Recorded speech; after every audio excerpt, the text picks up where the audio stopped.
Hello, welcome to History 2301. This is Texas History. My name is Alfonso R. Lopez, and I'll be your instructor for this course this semester. Now, what we're going to be doing in this video presentation is to go over the syllabus. This is really a good way to provide students with a guidance and orientation for learning how to navigate this course on Blackboard Ultra. This is the new platform that got started this summer. So the layout changed somewhat, so it is important to kind of get acquainted where the course materials and so on are located and how to be able to identify the instructional materials, the course assignments, where the syllabus is as well, and also where to submit the work. But it is also, this video presentation, a way to provide students with a very clear guidance for the expectations for this course in terms of, let us just say, textbooks, weekly responsibilities as well, the method of instruction, how you're going to be learning this material for Texas history, how the exams are going to be formatted, how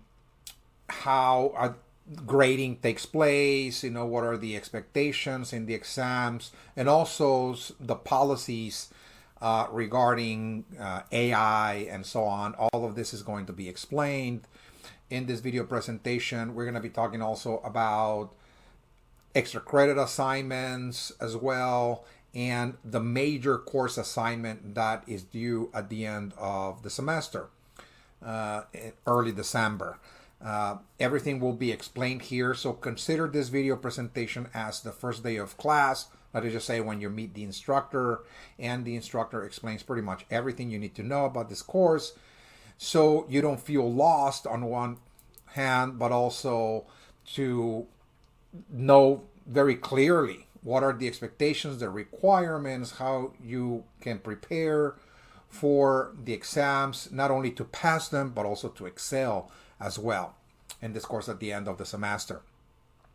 I highly recommend that you review this video presentation very thoroughly from beginning to end. If possible, maybe take some notes, because most of the questions that students ask during the semester when they email me, in most cases, not all, but in most cases, the information is already given, has been provided in this video presentation, in this class introduction. Okay, so now having said that, now let's move towards the Blackboard page. Let us just capture the main screen here. And when you open the page, it will immediately take you to the course content. Now, what really varies from the previous Blackboard application to this new one is that now, instead of having all of the links located in the left column as it was before, now it is on the top. Again, you have major sections or links for the Blackboard course in this new interface. And the most important one, the one that we're going to be using pretty much, almost exclusively I should say, is the link that says course content. Of course, the course announcements, I will be posting announcements on a weekly basis, letting you know what videos you have to be watching, the lectures and so on, when exams are coming up, due dates, when the report is due, just reminders. I will be posting the announcements and making sure that those announcements are emailed directly to you. There's also, of course, the grade book where you find your grades, messages. I will be explaining just in just a few moments that communication for this course will be taking place, of course, through the ACC supplied systems, whether it's Blackboard or email, but I highly recommend students to use their email accounts, their ACC email accounts, to send over questions and concerns and so on, because that is the way that I respond much quicker than the Blackboard messages. Blackboard messages, my experience in the summer is that sometimes Blackboard sends me a notification that there's a message posted on the course, and sometimes it doesn't. So again, it is just easier for me to identify emails because I'm checking my email several times a day, and it is very, very easy, and it is very convenient, again, for me to know that students are asking me questions when they send emails to me. Okay. All right. So at any rate, so at the very top of the page, the first link that you'll see here under course content is the class introduction video. So this video will be posted there, and it will be available to watch the first day of class, and it opens up on August 25th, which is the Monday again. So Monday, I will be sending the class an email that the video is ready, is already uploaded on Blackboard, and your responsibility is to watch it as thoroughly as possible. Okay, and it will be located right here. Right now, it is not visible. It will become visible once the video is there. Okay, so just below that section, you'll find the syllabus, and this is what we're going to be covering in this presentation. Okay, if you click on the link, you will see that there is a file, and that file can be read very conveniently. It will be displayed for you to read each page, or you can choose to download it as well. There are some students who want to keep it handy in their computers or laptops and so on. That's of course, an option. So let's go over the syllabus. Let's start from the very top. This is History 2301, Section 001, Texas History. My name is Alfonso R. Lopez. I'll be your instructor for this class this semester. And the fastest and easiest way to reach me is via email. I explain once again that it is through email that I'm able to identify messages and questions, concerns almost immediately, because I'm checking my email every day. So from Monday through Friday, you'll be receiving a response within a 24-hour period, sometimes within a few hours after you send the email, but no more than 24 hours, again, will pass before you receive a response. During the weekends, I might take the entire weekend off because of other responsibilities. But for sure, if you send it, let's say, on a Saturday, for sure you'll be receiving a response early Monday morning. Okay, I'll try my best to respond to emails during the weekend. Otherwise, it will be until Monday morning. Okay. Now, there is one class textbook that is required, and it is required for completing an assignment that is due at the end of the semester. Okay, so this is the book. Okay, it's titled Texas Voices by Keith Volanto. Just make sure you buy the right edition, and the right edition is the 5th edition. The 5th edition is required because this is not a conventional textbook that contains, let us just say, a narrative of historical events written by an author that is trying to explain Texas history from cover to cover, but rather this is a collection of documents. So it is not a standard conventional text, but rather it's a reader. It's a collection of sources or documents regarding Texas history, And I've selected a series of documents for you to read and answer questions on the content and ideas of those documents. And altogether, that work constitute the main term paper or report, let it just say, for this course that is due early December. So you have the entire semester to complete it. And the 5th edition contains documents that earlier editions do not.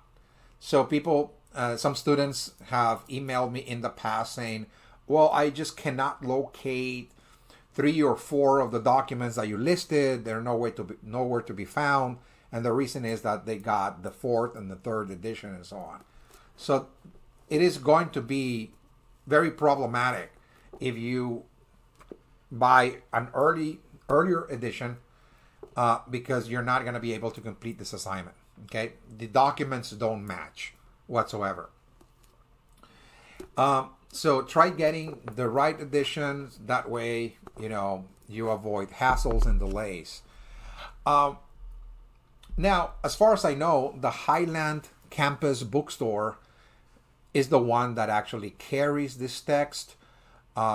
Please try calling them before making a trip to that campus. And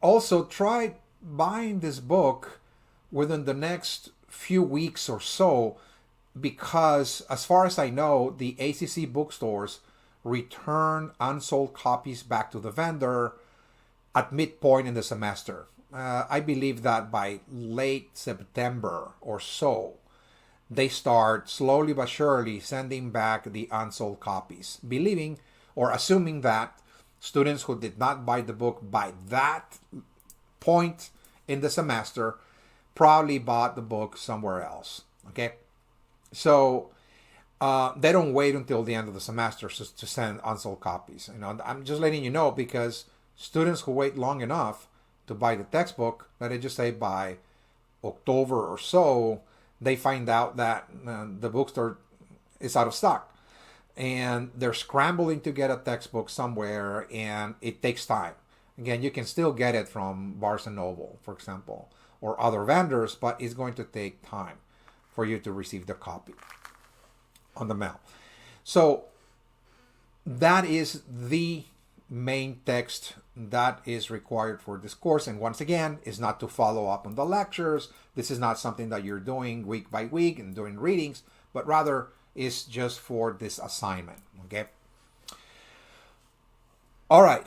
So this is an online asynchronous course. It's a very flexible format in that there are no designated class meetings that take place each week, not even online, but rather it's asynchronous, meaning that the instructor provides all of the material to the students on Blackboard, and the students can tailor their own schedule, and that's the flexibility about it. Now, despite that this is, of course, very flexible and that students can tailor their own schedule, I suggest discipline oneself each week to review the weekly material. Every week, as I will explain, students are responsible for watching 2 video lectures. Okay, 2 video lectures per week. So it is important to maintain a certain pace and rhythm and find some space within each week to kind of review that material and take notes as if you were attending class. But instead of going to campus, instead of driving and so on and spending some time there, you can do that at the comfort and convenience of your own home and so on, and actually, review the material in your own time. So try keeping up with the rhythm and pace of watching 2 video lectures per week, and not postponing that for the following week, because the following week you will have to, instead of watching 2, you'll have to watch 4 again. So it's an issue, okay, when students postpone watching the video lectures. Okay. All right, so instead of the, in terms of the course description, meaning what we're going to be covering, let me try to make it more visible here. The course description now explains to the students the material, the actual themes and topics, areas of analysis, what we're going to be covering for this course, Texas history. Now, I provided in the syllabus, of course, a very short synthesis of what we're going to be covering, but I would like to, for more clarity, go all the way here to page 3 and 4, mainly 4, that kind of provides a very visual layout of the historical periods that we're going to be examining and the themes, the historical themes that we're going to be examining in this course. So see this as a kind of like a table of contents, if you will, for this course.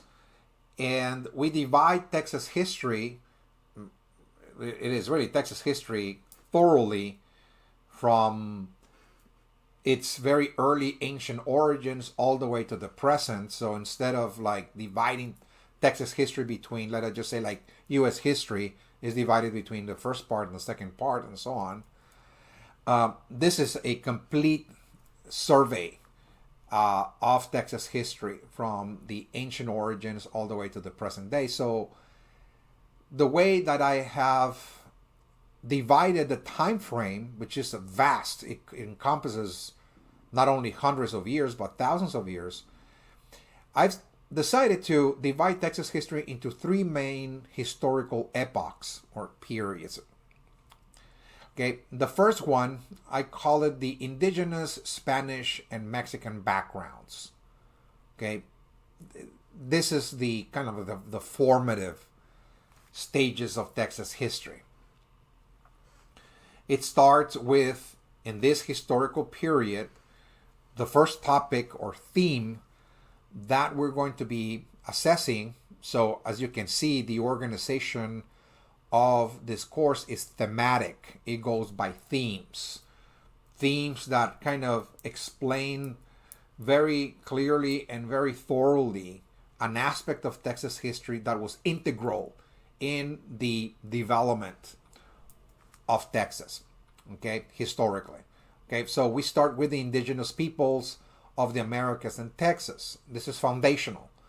If we are to examine Texas, we have to look at the Native American background, the indigenous groups that inhabited this region, where they settled, where they located, their modes of subsistence, their societies, the way they organize themselves socially, their leaders and so on, their structures, their social structures and institutions, and also their worldviews. This is something that we're going to be paying very close attention in this course, worldviews.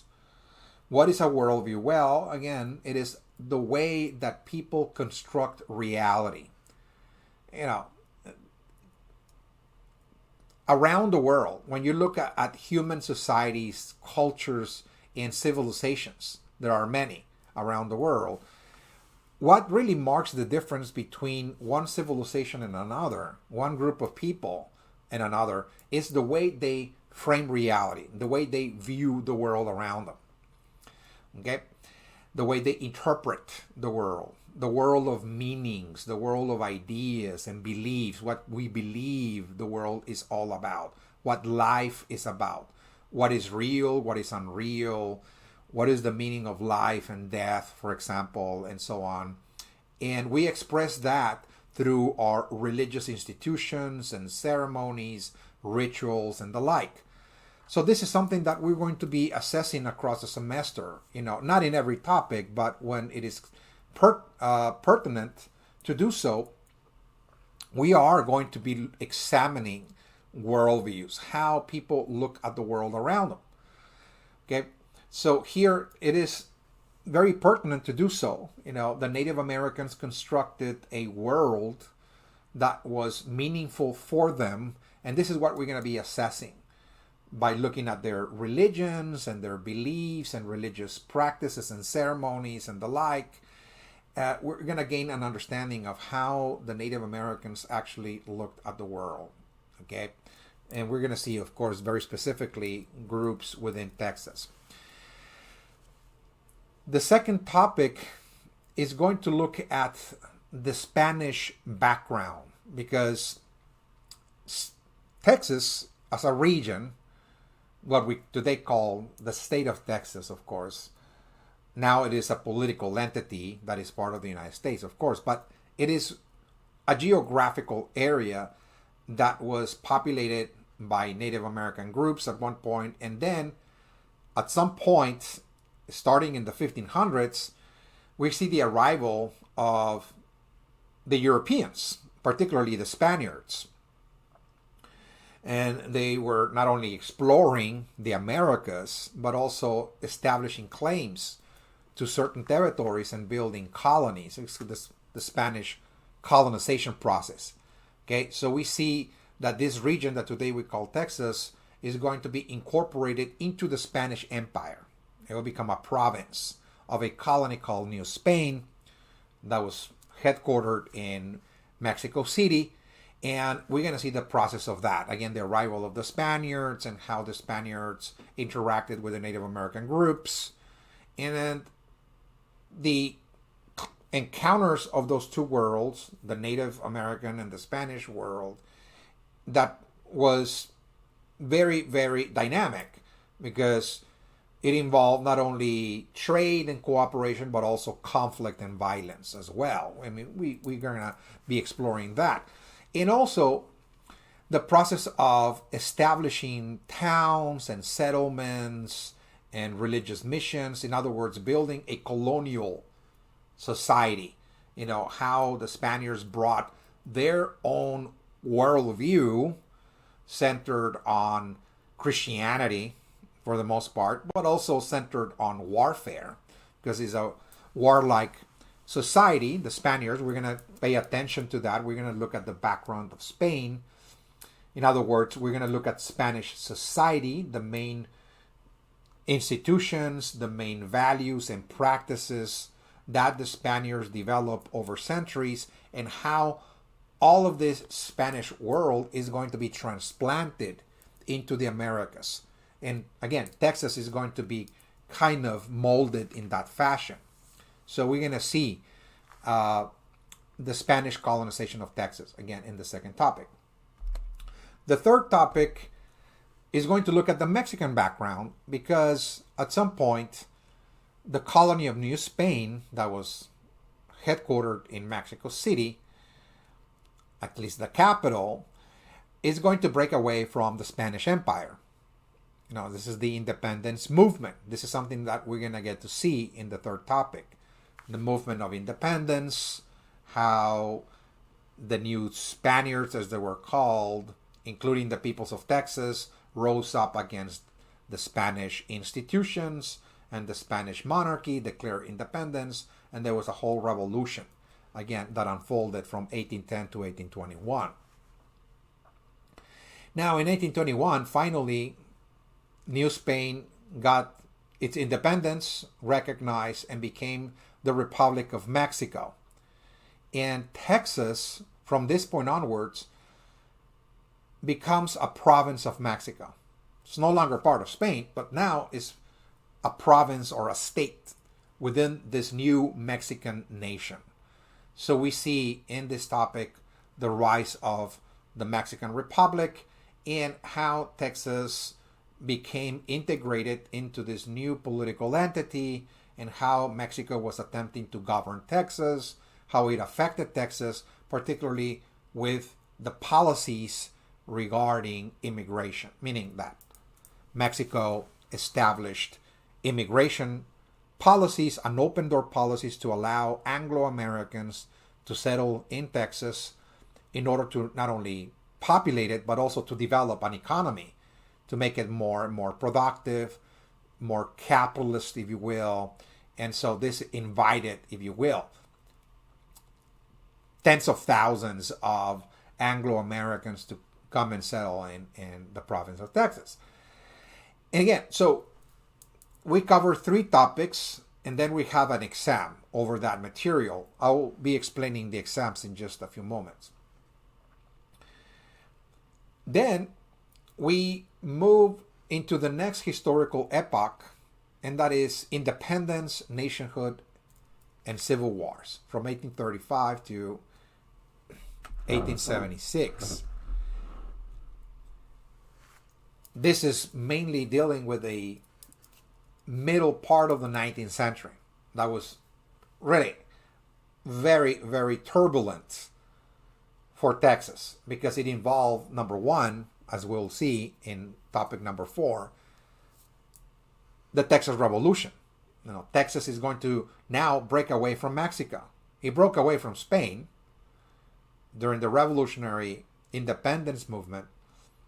But now there's a second wave of independence revolution taking place, but here is against Mexico. Now, in 1835, of course, Mexico becomes a dictatorship. The Mexican Republic was abolished by a dictator, Antonio Lopez de Santana, and he abolished the Constitution, the federal Republican Constitution that granted rights to the states. And with that, the Tejanos, meaning the Texas residents, rose up against Santa Anna, and we see the mass mobilization of peoples into private armies in many cases to fight the Mexican forces, and we're going to examine all that very thoroughly. It's called the Texas Revolution. Ultimately, of course, Santa Anna was crushed in 1836 in Texas when he brought an army to fight the rebels, and Texas received its independence. It was, again, something that reluctantly the dictator Santa Anna agreed to, although he repented that decision, and there was, of course, some arguments back and forth whether Texas was free or not from Mexico. Of course, Texas reclaimed its independence and went out to build its own republic. And this is what we're going to be examining in topic number 5. Again, how Texas went out to form an independent nation.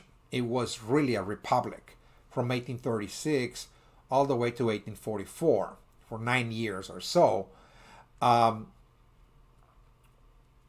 Texas was indeed a republic, all the way when in 1845 it was annexed into the American Union. So for 9 years, Texas was indeed a country with its own economic system and currency and constitution and the like. Again, and this is something that we're going to get to see in the 5th topic. The formation of the Texas Republic, nationhood, how it struggled to develop an economy, to develop enterprises, to invite more settlers, particularly from Europe and the like, and how it struggled to deal with the Mexican menace as well, on one hand, and also the Native Americans and the like, and its attempt to solve many of their problems by integrating itself into the United States, which was something, again, that succeeded finally in 1845. By 1845, Texas was now admitted finally into the American Union, and it becomes a state. And this is something that we also examine in the 5th topic, statehood.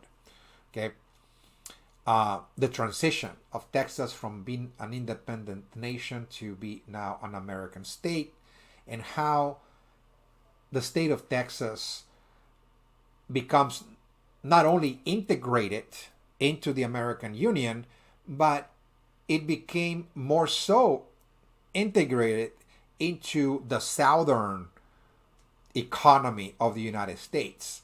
this plantation economy, if you will, this cotton-based economy centered on plantations and slave labor, if you will, trying to export both cotton and sugar, and pretty much relying on those crops and that system of agriculture and slavery, again, to develop its own state economy. So this is something that we're going to, again, examine very closely. That involves, of course, the increasing presence of African slaves in the state of Texas, particularly in the eastern region of Texas.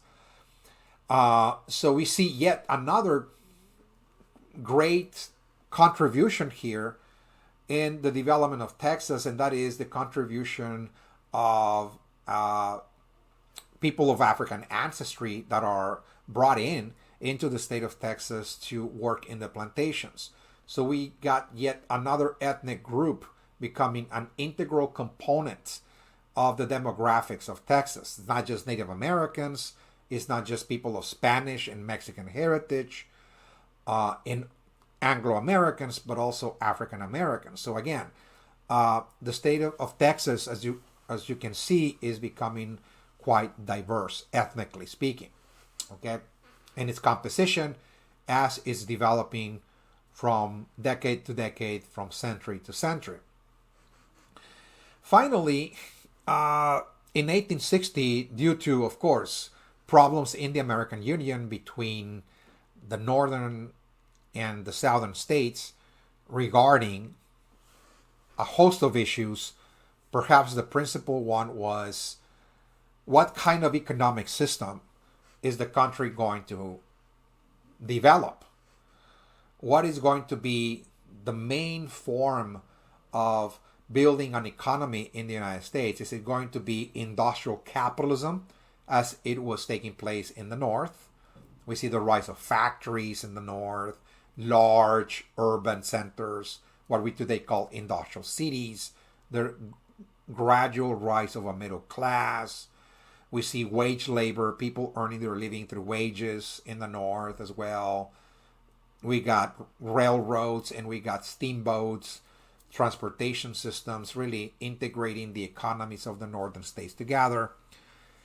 Whereas in the South, we have an agricultural region in which the states relied on the production of cash crops, mainly cotton and some sugar. And the cotton, of course, was instrumental for the industries up north. You know, there were, of course, textile factories in the north, manufacturing fabrics and clothing, etc. So they needed the cotton, but the South was supplying the cotton to the north. So the South decided not to industrialize and instead expand its agricultural base, the plantation systems, far and wide across the South. And with that, expanded the system of labor that went along with it, and that is slavery. And that, of course, divided the country between the industrial capitalist region in the north and the agricultural region in the south. And we have, of course, tensions between those two regions. And that, of course, led to the Civil War in 1860. Okay? This is something that we're going to get to assess in the sixth topic, how the Civil War not only divided the United States into two warring factions, but also, because this is the Texas history course, how Texas becomes part of the struggle, joining the Confederacy, the Southern Confederacy, in the struggle for Texas to deal with the war. So this is something that we're going to get to see. Now, it is very important to note that while the U.S. Civil War was taking place, there was another civil war that also affected Texas, and that was in Mexico. Okay, Mexico was also going through a civil war. Okay, so Texas was caught like in the middle of civil wars. One was in the north in the United States, and the other one was in Mexico. That also affected Texas because ultimately there was a foreign power that intervened in the Mexican Civil War, and that was France. France came in and took advantage of the Mexican Civil War to take a side and the side of the conservatives, and they brought in a prince and installed an emperor in Mexico, Maximilian. So they turned Mexico into a French colony, pretty much. And the French sided with the Confederacy.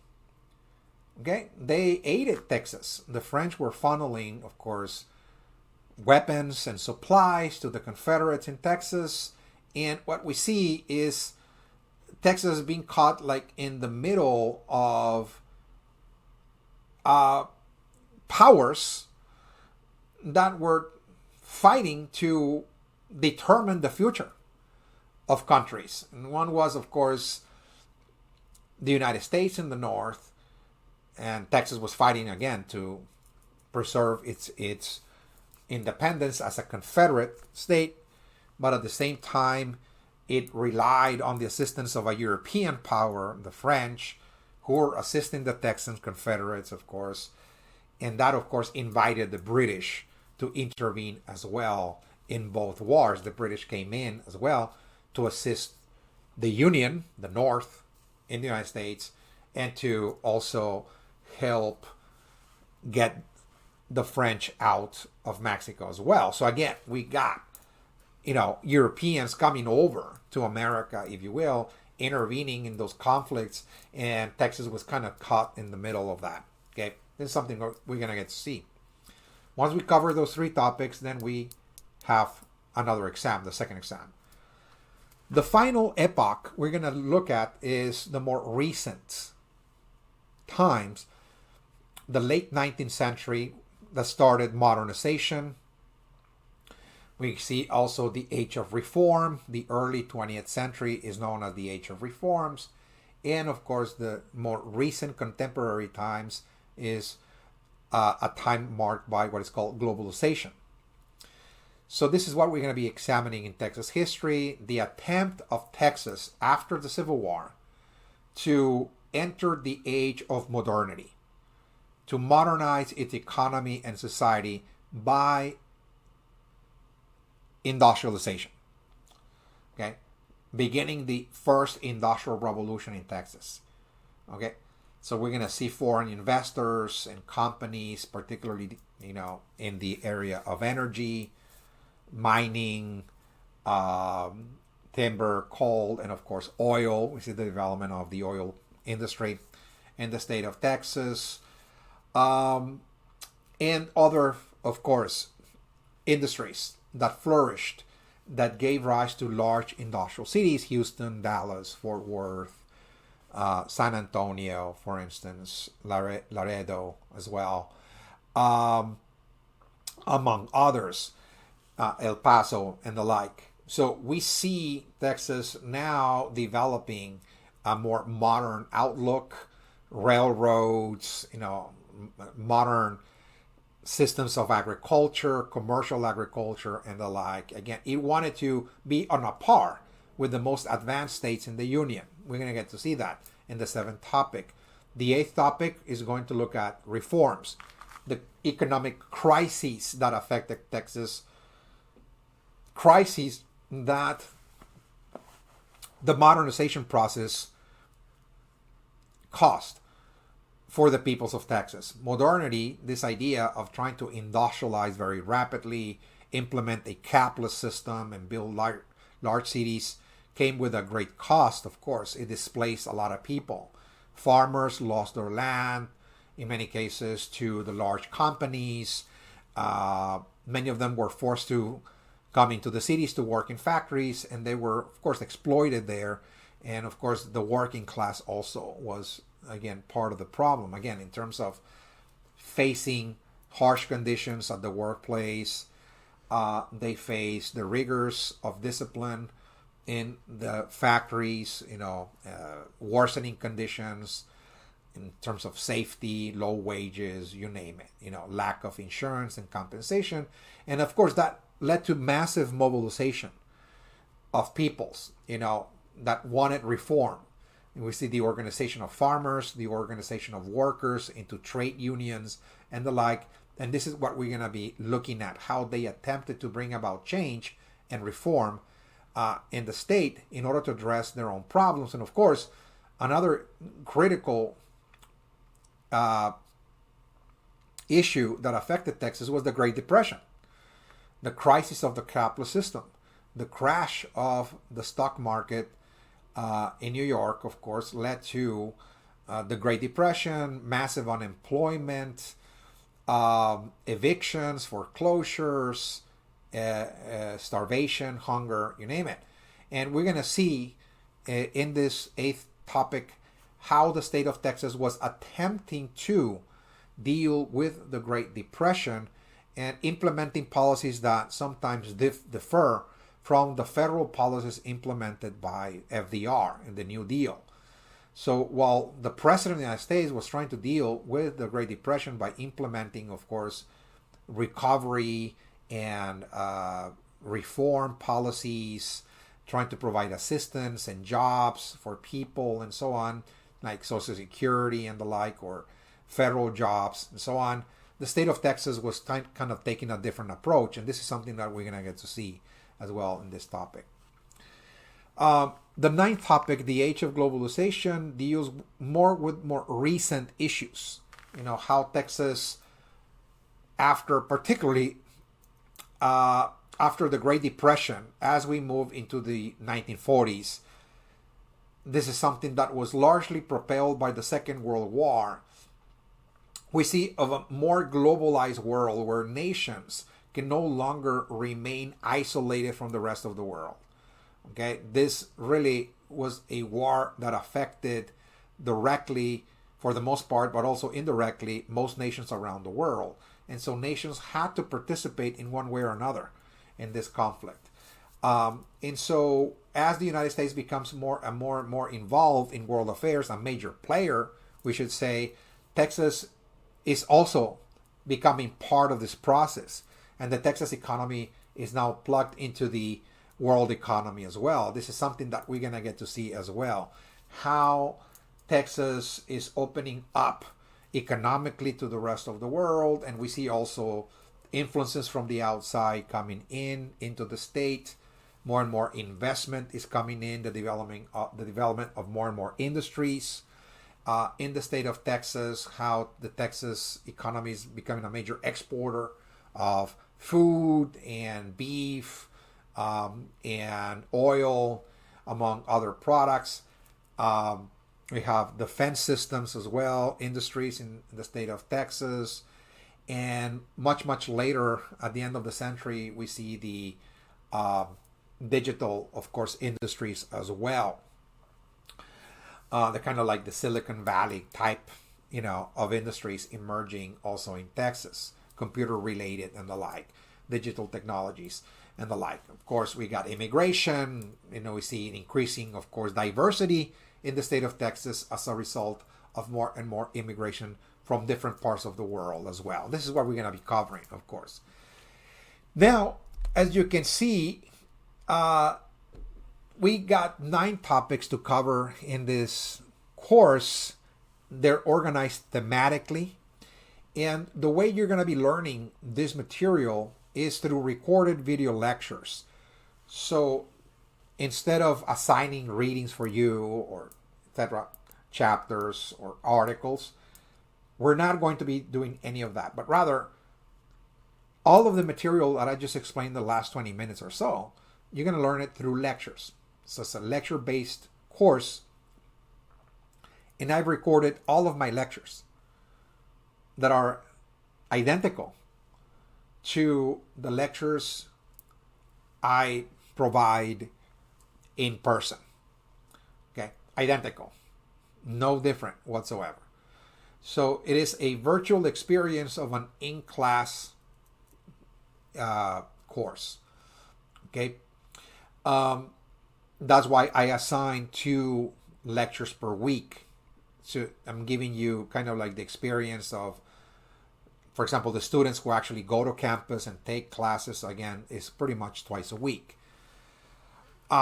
So where are those lectures located? Well, let me go back to this area of Blackboard, and you can see here a link titled instructional materials.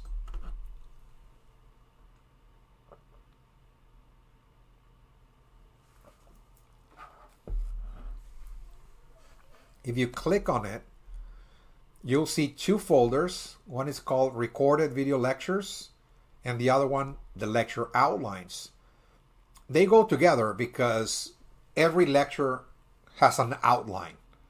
You'll be able to see the outline on the screen. I'm actually recording my lectures in the same software that I'm using right now. So you'll be able to see the instructor, to hear him, and also to see the lecture outlines.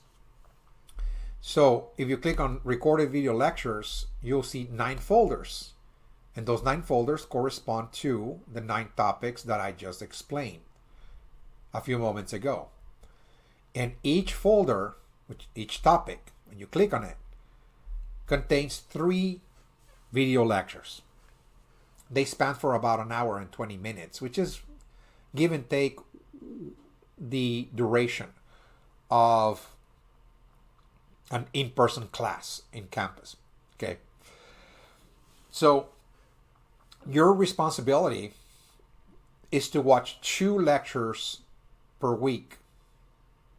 I'll be sending announcements every week. You'll be receiving an email announcement from Blackboard saying, oh, this week we're starting this topic. It can be, for example, the indigenous peoples of the Americas and Texas. Please watch today session 1. And then the following day, maybe again Monday and Wednesday, or it can be Tuesday and Thursday. The following announcement will be, let's say, given on a Thursday, and then I'll remind you to watch session 2.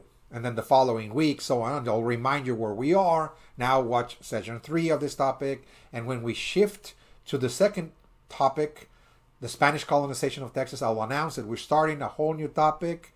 Now watch session 1 of that topic, and so on and so forth. Again, I'm doing that for the sake of keeping up with a certain pace and rhythm. So you at least know that, well, this is where we're going right now, and this is the way that the course is advancing, and I have to be moving along this pace in order to be, again, in sequence, and also not to fall behind, not to be accumulating all of this material, because if I postpone that for the future, there'll be a massive number of videos that you have to review, and there's going to be, again, not necessarily an impossible mission, but again, it's just too much to do all at once. Okay, so each folder, which is each topic or theme, contains 3 videos, each one of them. Okay, so this is the location of the historical material you're going to be learning in this course. Okay, let us go back to the syllabus. And as you'll learn almost immediately, again, my lectures do not just mention names and dates, and I don't really just lecture in terms of just following a sequence of events for you to memorize, but rather it's very analytical. I'm trying to understand, human beings, the people that actually forged history, that constructed their own destinies, that crafted the institutions, the ideas, the religions, the political systems that constituted the state of Texas. So I try to analyze as much as possible why things happen. Not just what happened, but why. What was really pushing history forward? What made people do what they did, and so on. I try to go inside of their minds and trying to understand the world from their own perspective, how people were raised, what kind of ideas were instilled in them, what they believe to be real, and so on. I use a lot of psychology when I teach. I also use anthropology. Anthropology is the study of human beings, human cultures, I study, the cultures of the different groups of people that we study, what they believe in, their traditions, their values, their ideas, and so on. I use religious studies, try to understand ceremonies, religions, beliefs, and so on. All of those issues, again, are integrated into the narrative. It's not just political history or economic history. We're not just looking at politics and economics. We're also looking at culture, religion, we're looking at philosophy, and so on and so forth, again, in this course. Okay? And the fact that I use a multiplicity of sources, I don't rely just on a single source. That kind of explains why I don't use a textbook for this course, because my lectures don't come from a single source. It comes from a multiplicity of different books I've read over many, many years. Okay? And like I said, there will be 3 exams, and each exam is going to be formatted in the exact same way.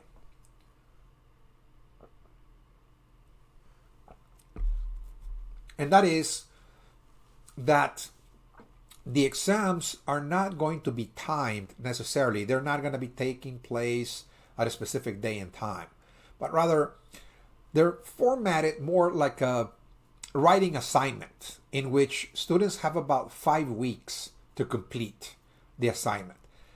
They're presented with a series of questions regarding the topics that we cover, and they have to address those questions very thoroughly, which means that the only source they can use to answer the questions of the exam is the lectures. Just the video lectures is the only thing you need to pass this course. You need to review that material, take notes, and use that material to answer the questions of the exams. There's nothing else. No outside readings or sources, any other material, and so on. That's not required. In fact, I have a very strict policy of not incorporating any other outside source outside of the lectures. So the lectures are the only required source and the only valid source for answering the exam.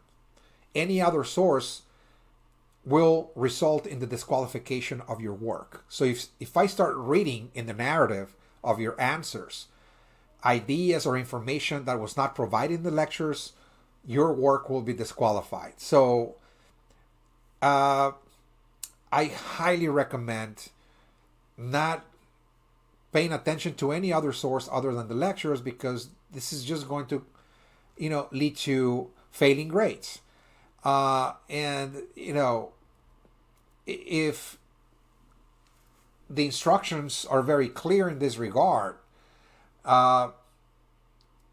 please try following the instructions and avoid hassles and delays and problems, dealing with failing grades because, I just thought it was convenient or easier for me to go online or maybe use any other source in order to answer the exam. I did not really watch the video lectures and so on, so it was easier for me to do that, thinking that might be, a viable strategy for passing this course, but it's not, because I read every single word, every single sentence, very carefully.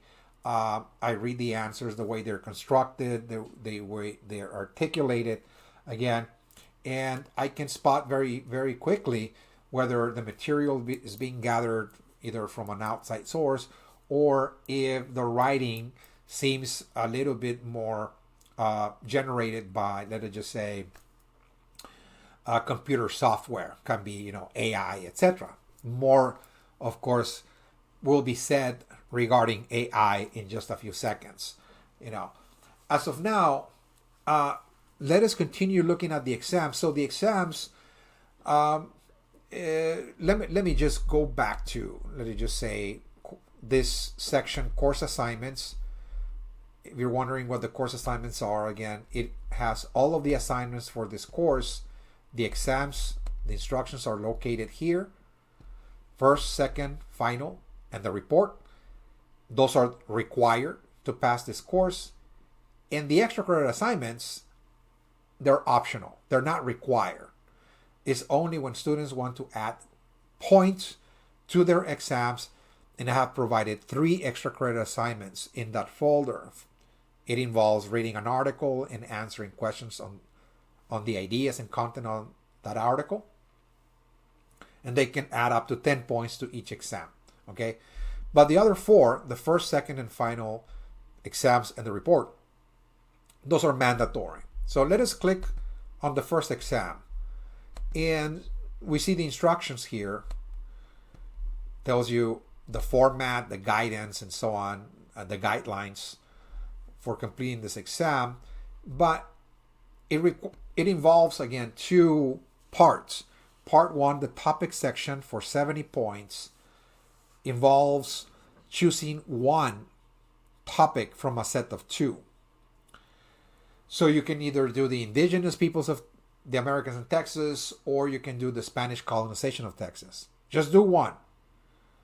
Choose 1 and answer all of the questions presented in the instructions as fully as possible. And it doesn't require writing an essay. So this is not like an essay composition, but rather just follow a question and answer format. State the question and answer the question as fully as possible. And I mean as fully as possible, with a lot of details, elaboration, break it down as much as possible, provide examples and the like. The more you write, the higher your grade. Again, so 1 by 1, answer each one as fully as possible.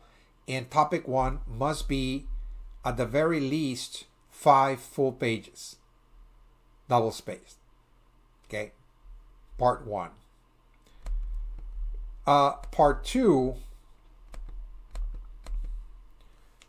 I call it the key themes. I've given 3 key themes selected from the other topic, Texas and the Mexican Nation, for 30 points. And here, again, is a theme that you have to elaborate. It's not a term. This is not something that you have to define, because definitions can be a single sentence or maybe a couple of sentences. This is a theme. So you have to look at, for example, okay, the independence of Spain. Oh, he really talked about all of the issues that led to the independence movement. All right, so you discuss that very thoroughly as you can. So it's an extended response. This is not just a shortened version of it. It's an extended response. And you choose 2 for 30 points.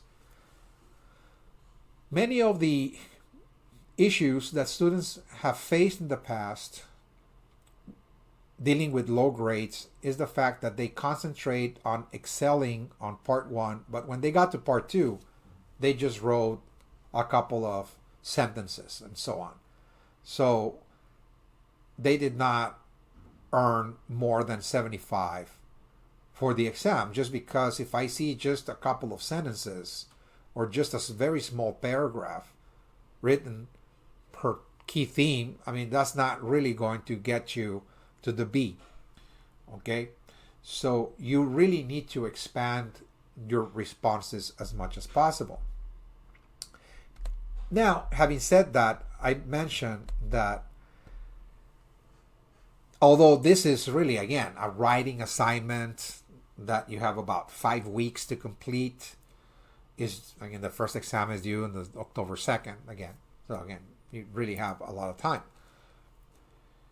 Again, please understand that the requirements is that please only use lecture material to answer the questions of the exam. Any other kind of outside source, whether it's internet, encyclopedias and books and articles, documentaries, prior knowledge, whatever it is, will result in the disqualification of your work. Okay, so this is very important. Well, just follow instructions and you pass the class. Okay. The other issue outside of using outside sources is students who turn in my transcriptions. They transcribe my lectures. They write everything word for word, maybe using some computer program, some software, some application. And I just read my transcriptions. Okay, that's not an original work. That computer did it. Some application did it. Okay, you have to learn how to listen to information, listen to an explanation, an analysis, and being able to write it using your critical thinking skills, using your writing skills, and put it on paper. That really is an original work. It tells that the student has been present in the class, has been there, watching the lectures, listening to the information, and that student was able to explain all of this analysis in their own words. Okay? So, this is very critical. Again, using outside sources or transcriptions will result in a failing grade. Okay? All right, so let us go back to the syllabus, because this is going to take us to the AI section, the policy, which is critical because we're living in a totally new technological era now, and students have more and more tools at their disposal to conduct research and assignments that, well, depending on the kind of class you're taking, it can be a useful and valid tool required, or such as in this class, it is a tool that can actually interfere in learning and development of your own critical thinking skills, writing skills, and so on, and learning, of course, responsibilities. So my course policy on artificial intelligence and internet sources is that for this course, the use of such technologies for answering the online exams are strictly prohibited. Okay? Like I mentioned, all the learning for this class takes place via the video lectures. Okay? So everything that you're learning in this course is provided through the video lectures. The exams are all based on that information on the video lectures. So what this means is that the only way I can measure your presence, participation, and learning in this course is if your responses reflect the material that we are presenting and covering. Okay? So when I read responses in the exams that do not belong to the class, they belong to information that was provided outside. It could be either from just a regular internet source or from AI in this case, that kind of assembles the information and puts it, before people for them to actually just copy and paste or rearrange. It doesn't really take much to do that, and it reflects the lack of presence, participation, and learning in this course. It's almost like a student who's not really attending class, is not listening to the instruction, is not taking notes, is not learning what the instructor is presenting, and is attempting to pass by simply outsourcing the responsibilities to AI to give all the information and pass it on in the exam. Okay, so from the perspective of this history course, such technologies are an impediment for learning and also developing critical thinking skills, and of course fulfilling students' responsibilities and obligations of not only completing all the coursework but submitting original work. The work that students submit must be original. It must be something that they did, in other words. If you want to earn credit, again, you have to demonstrate that what you are presenting comes from you, from your own creativity, from your own discipline, from your own effort, from your own learning and understanding. Okay? So let us just clear that out of the way, because this is something that now more and more instructors, professors across the United States are beginning to put in their syllabus and explain, beforehand at the start of the semester. As I mentioned, there's a very good way of improving one's grade by completing the extra credit assignments posted on Blackboard. There are 3. This is totally optional. They're not mandatory. You're not going to be penalized for not doing that. But if you decide to do those assignments, you can add up to 10 points to each exam grade. So this is a very good opportunity for improving in the course. Okay? So if you made a 78 in the first exam, you can turn that into an 88 and so on. Again, almost an A, So think about that. This, your grades are not set in stone. It's a very flexible course that you can actually improve and change your grades if you do the work. Okay, now we arrive to the course assignment. I call this assignment the study questions report, which is based on this book right here, the 5th edition, Texas Voices.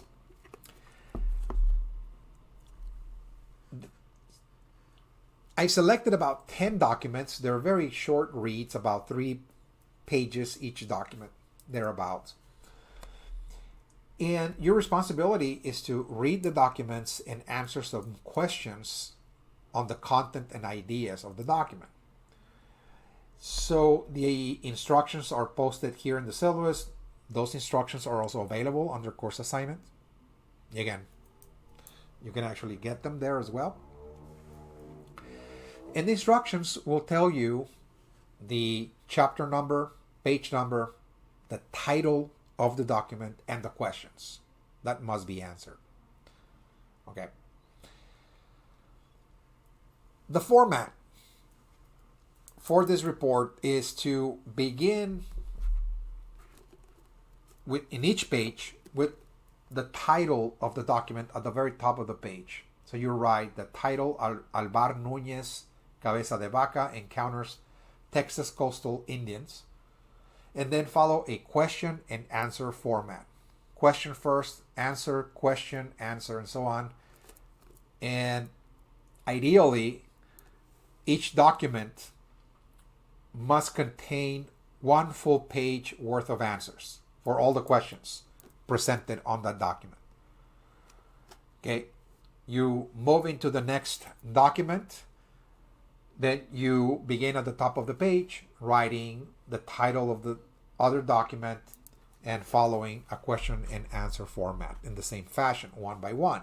So ideally, by doing that, you'll end up with a 10-page report at the end of the day. Everything has to be written and saved in the same file or document, Word or PDF, by the way, because Blackboard has many problems opening up documents saved in other applications.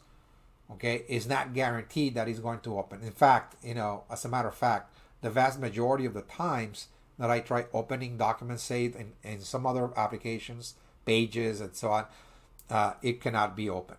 Okay, so it has to be either Word or PDF. Okay, and this is due December 5th, almost towards the end of the semester. Okay, and it's 25% of your grade. I mean, again, this is the grading distribution. 4 major components: first, second, final exams, 25% each, and then the study questions report, 25% of that as well. If you consider that you have the extra credit assignments, you can improve those grades as well.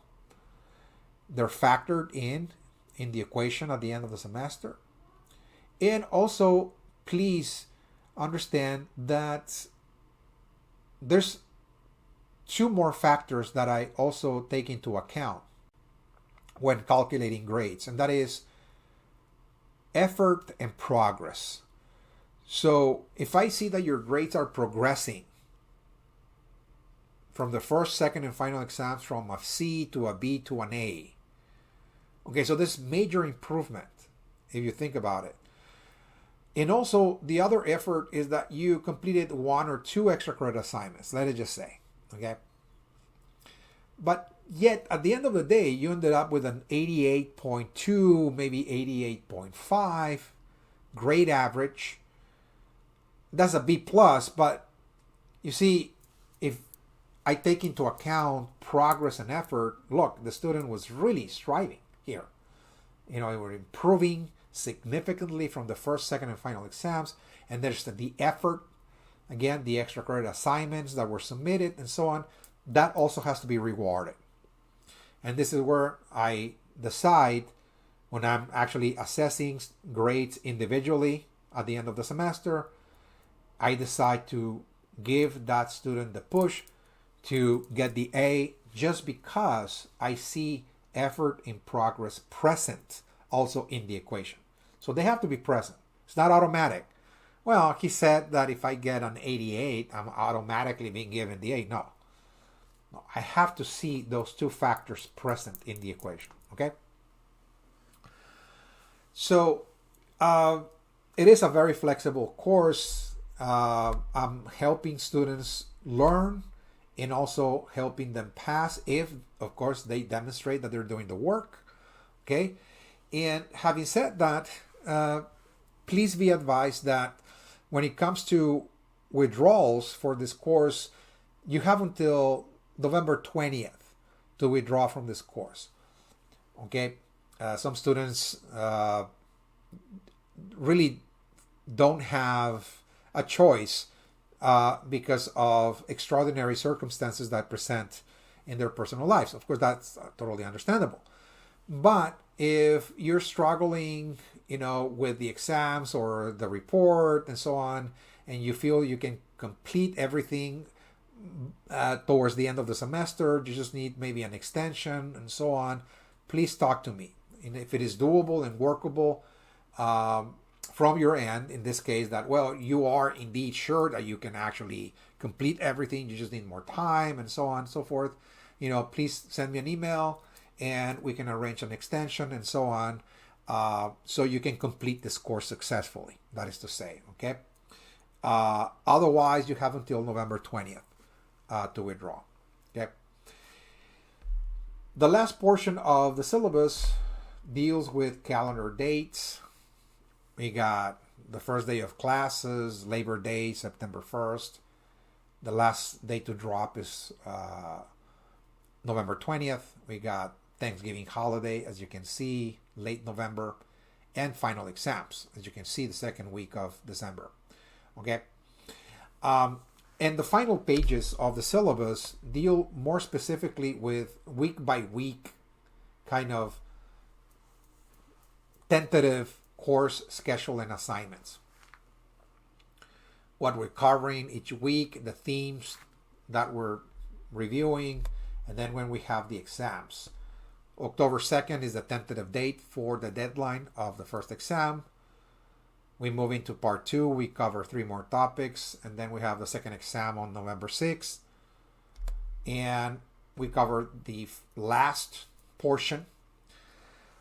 Okay, 3 more topics, and we have the final exam on the 12th. It actually shows you as well that the report is due on December 5th, you know, before the final exam. So again, it's just to remind you where we are week by week and when the due dates are for the major assignments. Okay.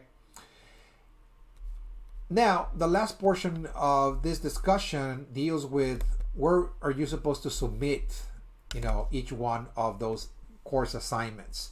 And that is, you're going to see at the very bottom here a folder titled Submit Work. If you click on it, okay, you're going to see 5 links, or yeah, 5. The first, second, final exams, the report, and the extra credit assignments. Okay, so once you have each one of those assignments ready for submission, you go click on that. It takes you to the upload tab where you upload the document and so on and so forth by the due date. Okay, this is where you submit all the work. So it is very, very simple to navigate because, you know, in this new interface of Blackboard called Ultra, we're going to be using primarily this section on content, and everything is here. The syllabus, the instructional materials, meaning the videos, the course assignments, it tells you the major assignments for this course, and where you submit the work. Very, very simple. Again, I hope this video presentation has helped you identify the major components for this course. If you have any questions, please let me know. Once again, this is Texas History 2301. My name is Alfonso R. Lopez. I'll be your instructor for this course this fall semester. And if you have any questions, please let me know. I will be sending you the email notification on August 25th, Monday, to let you know that this video is ready to review. This is all I have for you, and I'll see you then the first day of class. Thank you.